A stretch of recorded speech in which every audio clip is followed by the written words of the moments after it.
शतपत्रविशालनेत्रं बिम्बाधरं सजलमेघरुचिं मनोज्ञं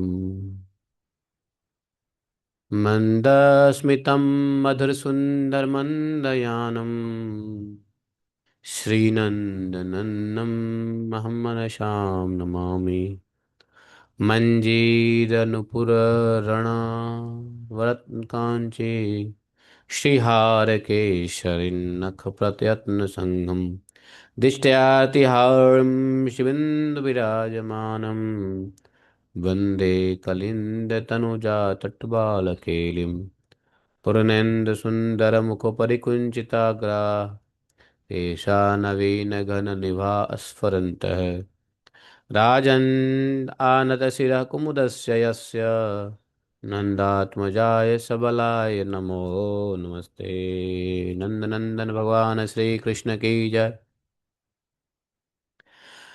तो नारद जी ने कहा, आज तीसरे अध्याय में है, विश्वजीत खंड तीसरा अध्याय, गर्ग संहिता के विश्वजीत खंड।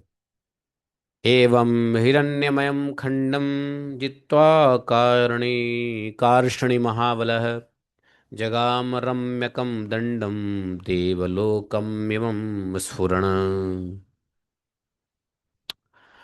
तस्य सीमा गिरिः साक्षात् नीलो नाम नगाधिराट् तत्रोत्तरे कालदेशे नगरी भीमनादिनी। राजा ने इस प्रकार हिरण्यमय खंड पर विजय प्राप्त करके महाबली प्रद्युम्न देव लोक की भांति प्रकाशित होने वाले रम्यक वर्ष में गए। उसका सीमा पर्वत साक्षात गिरिराज नील है। उसके उत्तरवर्ती काल नामक देश में भयंकर नाद से परिपूर्ण भीमनादनी नाम की नगरी है। वहां काल नेमी का पुत्र कलंक नाम का राक्षस रहता था, जो त्रेता युग में श्री रामचंद्र जी से डरकर युद्ध भूमि से भाग आया था। और वह लंकापुरी से यहाँ आकर राक्षसों के साथ निवास करता था। उसने 10,000 राक्षसों के साथ यादवों से युद्ध करने का निश्चय किया। काले रंग का राक्षस राज गधे पर चढ़ करके यादव सेना के सामने आया। यादवों और राक्षसों में घोर युद्ध होने लगा। प्रघोष गात्रवान सिंह बल प्रबल ऊर्ध्वंग सह ओज महाशक्ति अपराजिता लक्ष्मणा के गर्भ से उत्पन्न हुए श्री कृष्ण के 10 कल्याण स्वरूप पुत्र तीखे और चमकीले बाणों की वर्षा करते हुए सबसे आगे आ गए। तो ये जो हैं, ये लक्ष्मणा के 10 पुत्र हैं। जैसे वायु के वेग से बादल छिन्न भिन्न हो जाते हैं, उसी प्रकार बाणों के वर्षा से राक्षस सेना को तहस नहस कर दिया और उनके बाणों की अंग छिन्न भिन्न बाणों से लक्ष्मी, क्या नाम है, लक्ष्मणानंदन भगवान के जो 10 पुत्र हैं, उनके बाणों से राक्षसों के अंग छिन्न भिन्न हो गए और वे रण दुर्मद राक्षस मदमत्त हो यादव सेना पर त्रिशूलों और मुदगरों की वर्षा करने लगे। उस समय कलंक कलंक राक्षस राज नाम था कलंक, हाथियों और रथियों को चबाता हुआ आगे बढ़ा और घोड़ों और अस्त्र शस्त्रों सहित मनुष्यों को तत्काल मुंह में डाल लेता था। हौदों रत्नजड़ि झूलों नाद घंटा आदि युक्त हाथियों को पैरों की ओर से उठाकर बलपूर्वक आकाश में फेंक देता था, इतना बलशाली था।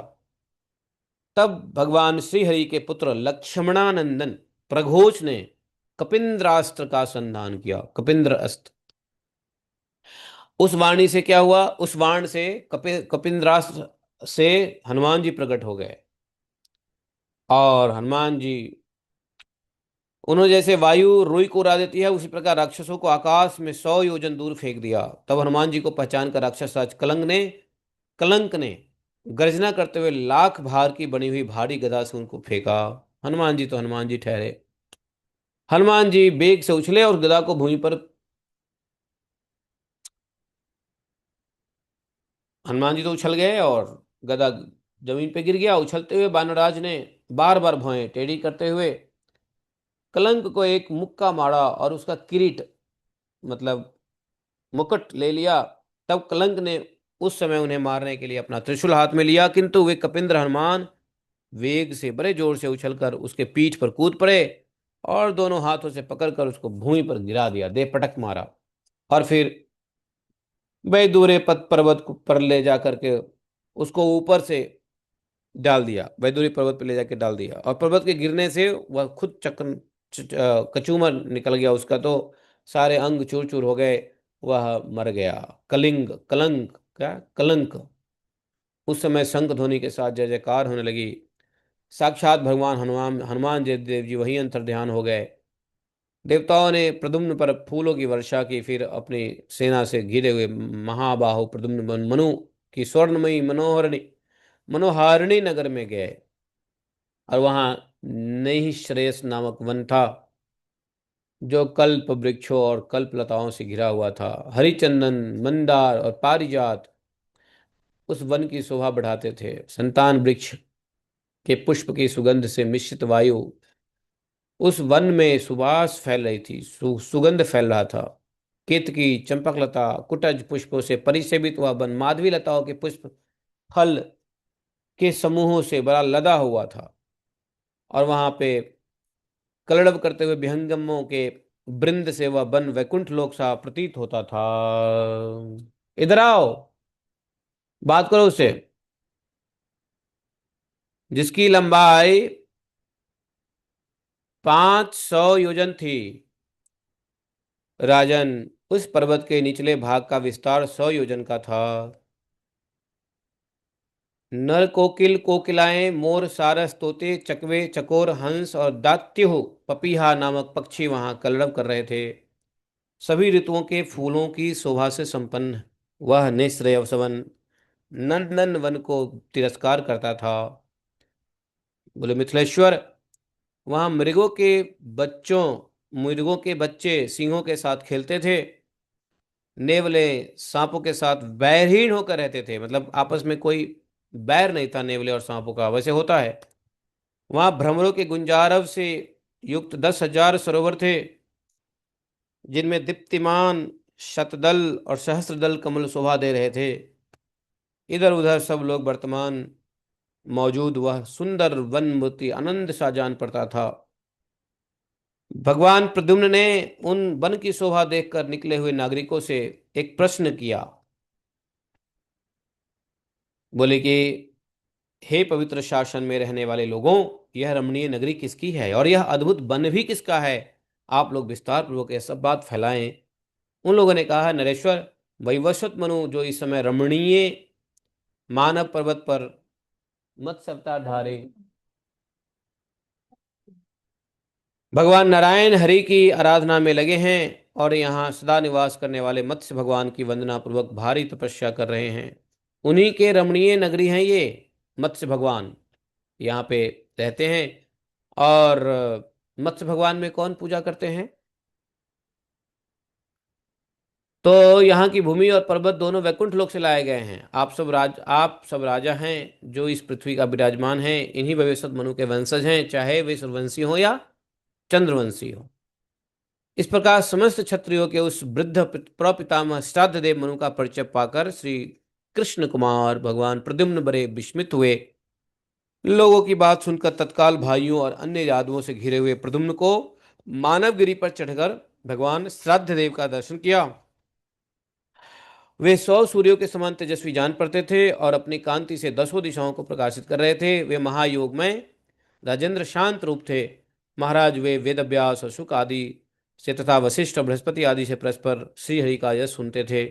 यादवों के साथ प्रद्युम्न ने हाथ जोड़कर उन्हें प्रणाम किया और वे उनके सामने खड़े हो गए। श्रीहरि के प्रभाव को जानने वाले मनु ने उन्हें उठकर आसन दिया और गदगद वाणी में इस प्रकार बोले। मनु बोले, नमस्ते वासुदेवाय, नमः संकर्षणाय च प्रद्युम्नाय अनिरुद्धाय सात्वताय पतये नमः। अनादि आत्मा पुरुषोत्तम तम गुण निर्गुणो असि प्रकृते परस्त्वं सदा वशीकृत्य बलात् प्रधानम गुणैः सृजस्यसि च पासि विश्वम। बोले वसुदेव, संकर्षण, प्रद्युम्न और अनिरुद्ध से प्रकट आप भक्तजन प्रतिपालक प्रभु को नमस्कार है। आप ही अनादि आत्मा अंतर्यामी पुरुष हैं। आप प्रकृति से परे होने के कारण सत्वादि गुणों से अतीत हैं। प्रकृति को अपनी शक्ति से बस में करके गुणों द्वारा विश्व की सृष्टि, पालन और संहार करते हैं। अतः अज्ञान कल्पित इस प्रपंच को सब ओर छोड़कर इस संपूर्ण जगत को मन का संकल्प मात्र जानकर माया से परे जो निर्गुण आदि पुरुष सर्वज्ञ, सबके आदि कारण, अंतर्यामी तथा सनातन परमात्मा हैं, उन्हीं आपको मैं आश्रय लेता हूँ, जो इस विश्व के सो जाने पर भी जगते हैं और जगते और जगत के लोग नहीं जानते हैं। वे सत से परे सर्वद्रष्टा और आदि पुरुष हैं, जिन्हें अज्ञानी जन नहीं देख पाते, जो सर्वथा स्वच्छ शुद्ध बुद्ध स्वरूप हैं। उन आप परमात्मा को मैं भजन करता हूँ। न पश्यति स्वच्छमलम च तम भजे। प्रार्थना कर रहे हैं, स्तुति कर रहे हैं। आप ऐसे परमात्मा को मैं प्रणाम करता हूँ, जैसे आकाश घट से अग्नि का काष्ठ से वायु अपने ऊपर छाए हुए धूल कणों से लिप्त नहीं होते, उसी प्रकार आप समस्त गुणों से निर्लिप्त हैं। जैसे स्फटिक मणि एक दूसरे दूसरे रंगों के संपर्क से उस रंग को दिखाई देने पर भी स्वरूपतः परम उज्ज्वल होता है, स्फटिक मणि, उस प्रकार आप भी परम विशुद्ध हैं। व्यंग्येन वा लक्षणयात वाक्तै व्यंजना लक्षणा अभिधा शक्ति से वाणी के विभिन्न मार्गों से अस्फुट परायण वैयाकरण द्वारा भी परमार्थ पद का सम्यक ज्ञान प्राप्त नहीं हो किया जाता। साधु वाच्यार्थ एवं उत्तम ध्वनि के द्वारा भी जिसका बोध नहीं हो पाता, ज्ञान नहीं हो पाता, वही ब्रह्म लौकिक वाक्यों द्वारा कैसे जाना जा सकता है। जिसे इस पृथ्वी पर कुछ लोग मीमांसक कहते हैं। मीमांसक किसको कहते हैं? कर्म को ही प्रधान मानने वाले लोग को मीमांसक कहा गया है। तो जैसे पृथ्वी पर कुछ लोग मीमांसक होते हैं ना, कुछ लोग न्यायिक होते हैं। न्यायिक जैसे मीमांसा, न्याय, न्याय मतलब क्या? कर्ता। और कोई काल, कोई परम योग या कोई विचार बताते हैं, उसे ही वेदांत वेत्ता ज्ञानी पुरुष ब्रह्म कहते हैं।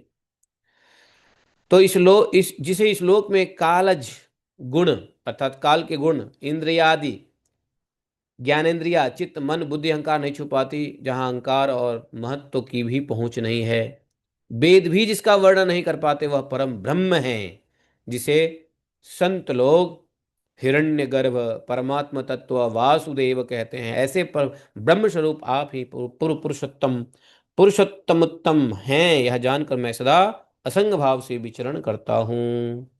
नारद जी बोले, राजन, मनु का यह वचन सुनकर उस समय भगवान प्रद्युम्न हरि मंद मंद मुस्कुराते हुए भगवान गंभीर वाणी द्वारा राजा को कहा, महाराज, न तम न गुरु क्षत्रियणाम आदि राजा पितामह। आप हम क्षत्रियों के गुरु, आदि राजा, पितामह, पूजनीय, वृद्ध, श्लाघनीय, धर्म धुरंधर राजन, आप लोग आपके द्वारा रक्षणीय तथा हम लोग आपके द्वारा रक्षणीय तथा सर्वतः पालनीय प्रजा हैं। आप जो दिव्य तप करते हैं, उससे जगत को सुख मिलता है। ये किसने कहा था? मनु। मनु को बोला आफ्टर प्रेयर। बोले कि हम लोग आपके द्वारा रक्षणीय हैं। आप जो दिव्य तप करते हैं, जगत को सुख मिलता है। आप जैसे साधु पुरुष परमात्मा श्री हरि के स्वरूप हैं, अतः वे ही सदा ढूंढने योग्य हैं। साधु पुरुष ही मनुष्य के अंतःकरण में छाए हुए मोह अंधकार का हरण करते हैं, सूर्यदेव नहीं। सूर्यदेव तो क्या है? सूर्यदेव, सूर्य से किसी के मोह अंधकार का नाश थोड़ी ना होता है। तो नारद जी बोले, राजन, ऐसा कहकर मनु को प्रणाम करके उनकी अनुमति ले परिक्रमा करके भगवान श्री कृष्ण कुमार प्रद्युम्न स्वयं नीचे की भूमि पर उतर गए। और यहाँ पर जो है मनु जी ने स्वागत किया है प्रद्युम्न कुमार को, और प्रद्युम्न कुमार ने कृष्ण कुमार प्रद्युम्न को, और जो है मनु जी ने स्तुति किया है। देखो, जिन राजाओं ने, जिन लोगों ने प्रद्युम्न जी को उपहार दिया है, अपनी मित्रता स्वीकार किया है, या प्रद्युम्न जी का सब प्रकार से सत्कार किया है, तो प्रद्युम्न जी ने भी उनको वेल रिसीव किया है। उनको उनसे बड़े अच्छे वचनों में बातें कही हैं, उनको भी सम्मान दिया है।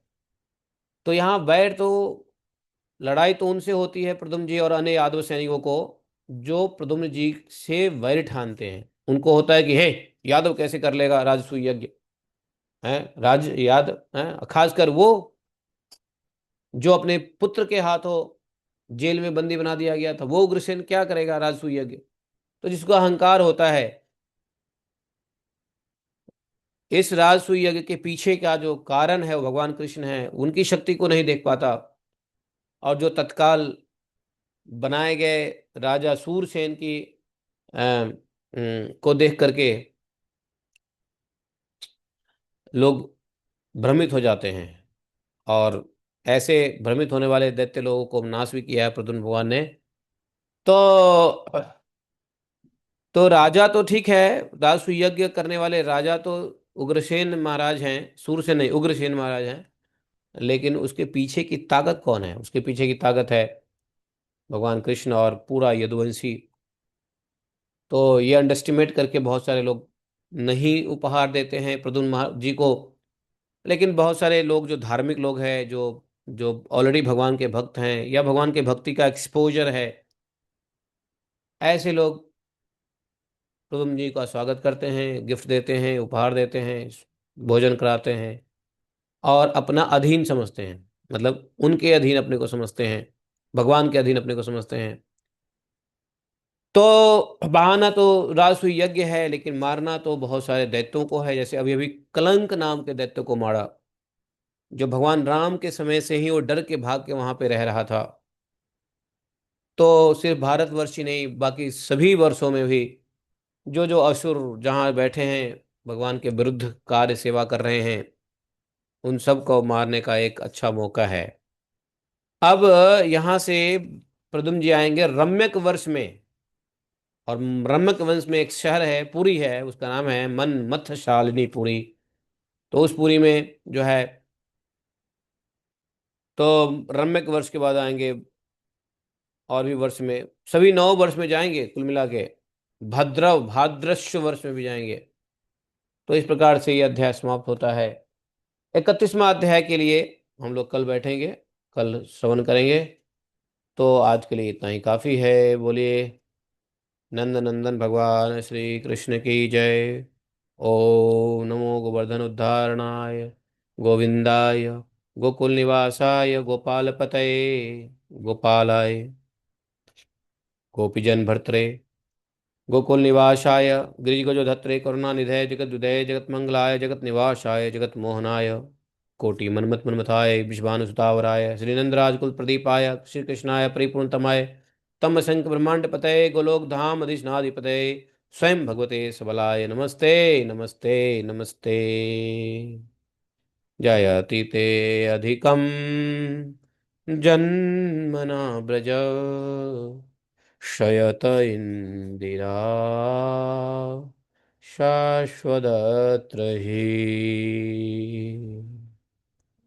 दृश्यता दीक्षितावता वैदिकत्वरे विचिन्तते शरदुदासे निजात सा शरदियो।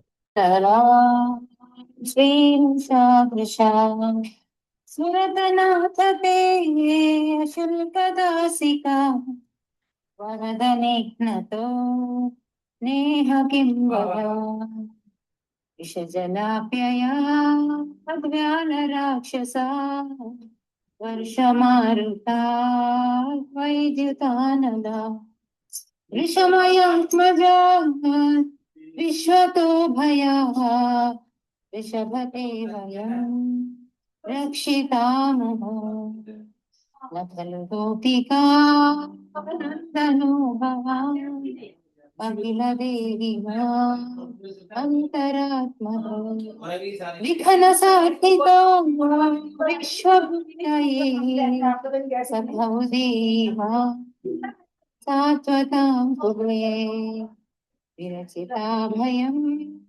विस्मिदूर्यते चरणमीयुषा संसृते भया करसरोरुहं कान्तकामदं शिरसि देहिना श्रीकरग्रहं व्रजजनार्तिहं वीरयोषिता निजजनस्मया ध्वंसनस्मिता भज सखे भवानि किङ्करी स्मनो जलरुहानरम् चारुदर्शया प्रणतदेहिना अपकर्षणम् तृणचरानुगम् श्रीनिकेतनम् फणिफणार्पितं ते पदाम्बुजं प्रणकुचेषु न गृन्धिरुच्चयम् मधुरया गिरा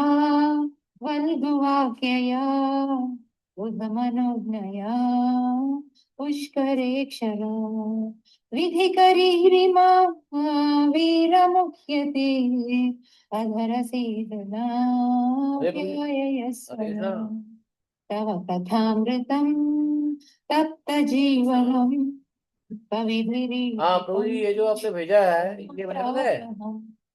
श्रवणमंगलम् भेजा है फनी सपाटी अवेलेबल है? भुवि गृह्णन्ति ते अभी सेल में है। तो ये बंदा बैंक टू बैंक ले लेगा या कैश लेगा? प्रेम वीक्षणम् मतलब कैश लेगा या बैंक ट्रांसफर ले लेगा? ये ध्यानमङ्गलम् रहसि संविदम् यारदिशा पुनः कनो मना आपका नाम है? शोभयन्ति तुलसी यद्रजा चारयन्ति क्यों नुकसान कर रहे हैं? नलिनसुन्दरम् नाथ ते पदम् कितने में है उसका? शिवतृणाङ्कुरे सीदतीति न कलिलतामरम् 30 लाख रुपए फिक्स प्राइस है। गच्छति दिनपरीक्षये 50 लाख का नीलकुन्तले क्यों बेच रहा है प्रभु जी? भाननम् बिभ्रदामृतम् घनरजस्वलम् दर्शय ये बताओ उसमें रेंट पे कौन चलाता है? स्मरम् वीरयच्छसि कितना रेंट है उसका? पद्मजार्चितम् रेंट कितना है उसका? भरणिमण्डनम् ध्येयमापदि अच्छा। चरणपङ्कजम् तो हरे कृष्णा और तो डेली बेसिस पे चलाते हैं ना वो लोग? मतलब बंद हो गया। कितने स्क्वायर फीट है इसमें? कितना स्क्वायर फीट है इसमें? स्वरितवेणुना इसमें किचन है क्या? इतर राघवे स्मरणं गृणाम इतर वीरन अभी सुनो, इसमें कोई टाइम हमको नहीं चाहिए, हार्ड कैश दे दूंगा, आप बताओ कितने में सेटल कर सकते हो? त्रुटियुगायते त्वां पश्यताम् कुटिलकुन्तलं श्रीमुखं बात पूछना पक्ष्मकृदृशा पतिसुतान्वया भ्रातृबान्धवा पतिविलङ्घ्यते आवाज नहीं आ रही, कहाँ बैठे हो? गतिविधस्तवो आवाज नहीं आ रही है। हितवयोषिता तस्य जेनिश्री हाँ, रहसि संविदं ऋचयोदयं रहसि ताननम् मजदूरी सिर्फ निकलती है क्या? प्रेमवीक्षणम् बृहदुरश्रियो वीक्ष्य धामते मुहुरति स्पृहा मुह्यते मनो प्रजवनौकसां व्यक्तिरङ्गते। नहीं, ये जो जैसे फुली फर्निश्ड है ऐसे ही मिलेगा ये क्या? त्यजमनाचन सामान समेत। चलो ठीक है, तो हम अभी हम निकल के आ रहे हैं 11 बजे, तो डन कर लेते हैं फिर इसको। यत्ते सुजात चरणाम्बुरुहं मैं 11 बजे आ रहा हूँ, ठीक है? गीताहशने प्रियदती तो पेपर आपके पास होगा, थोड़ा दिखा देना मेरे को। तेनाटवी मठसि तद्वित तेन किं तो 11 बजे आप मुझे मिलिए। श्री गोपी गीतम की जय जय श्री राधेश। धन्यवाद प्रभु जी। हरे कृष्णा। हाँ, Hare Krishna. Thank you very very much. जय श्री राधे श्याम। कमल है क्या? कमल? हाँ जी, हाँ जी प्रभु जी। हरे कृष्णा, दंडवत प्रणाम। दंडवत। ठीक है, और सब बढ़िया है? हाँ जी प्रभु जी, ठीक है। माता जी कहाँ है, स्नेहा प्रभा? माता जी घर पे ही है प्रभु जी। अच्छा अच्छा अच्छा। गए थे आज? आज उठाला प्रोग्राम है ना? नहीं, कल था प्रभु जी। कल किया था। अच्छा कल किया था, ओके। कहाँ किया था? गुरुद्वारे में किया था प्रभु जी यार। हाँ गुरुद्वारे, ओके, बहुत बढ़िया, ठीक है। हाँ जी, हाँ जी। अच्छा ठीक है, जब तुम मोबाइल पे कॉल करना, ये क्या नाम है, कमल? ठीक है प्रभु जी, अभी करता हूँ। Call me on mobile. ठीक है प्रभु जी। जय श्री राधे। जय श्री राम। ठीक है, तो हम लोग दोबारा कल मिलेंगे। हरे कृष्णा।